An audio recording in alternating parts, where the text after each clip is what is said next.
আসসালামু আলাইকুম বন্ধুরা, সবাই কেমন আছেন? আজকে অনেক শাক নিয়ে এসেছি খেতে গুনে। পাশের এক বড় ভাই চাষ করছে। বিকেলে ঘুরতে সেই জায়গায় গেছিলাম।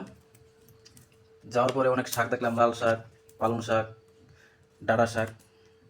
পরে কিছু লাল শাক আর ডাঁটা শাক নিয়ে এসেছি।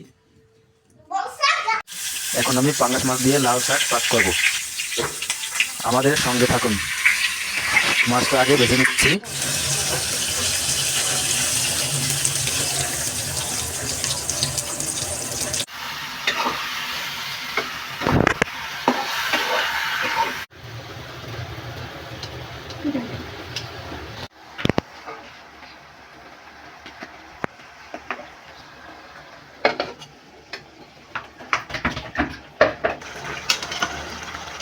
পাঙ্গাস মাছ, লাল শাক আমাদের ইলিশ মাছটা ধুয়ে নিচ্ছি।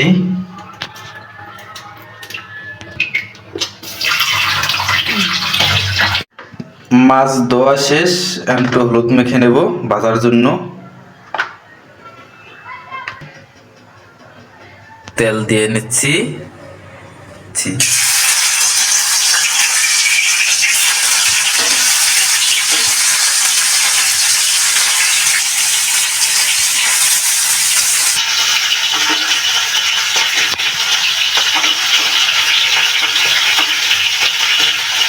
মাছটা উল্টে নিচ্ছি।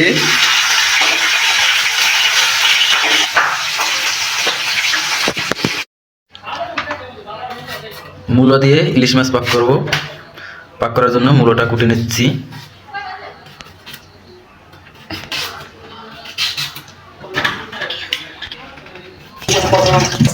মূলোটা দিয়ে নিচ্ছি। এখন সেদ্ধ করব। ইলিশ মাছ করতে আসি, মূলো দিয়ে পাক করব।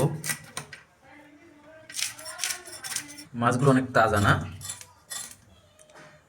দেশে কোনো কিনে নিয়ে এসেছিলাম গ্রামের বাড়ি থেকে। মূলোটা সেদ্ধ হয়ে গেছে।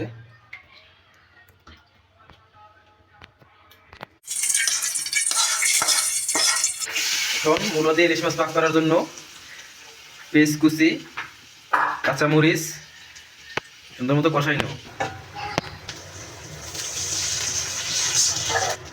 হলুদের ফাঁকি, মরিচের ফাঁকি, মতো লবণ, মূলো দিচ্ছি। শেষ, এখন জল দিয়ে দিচ্ছি।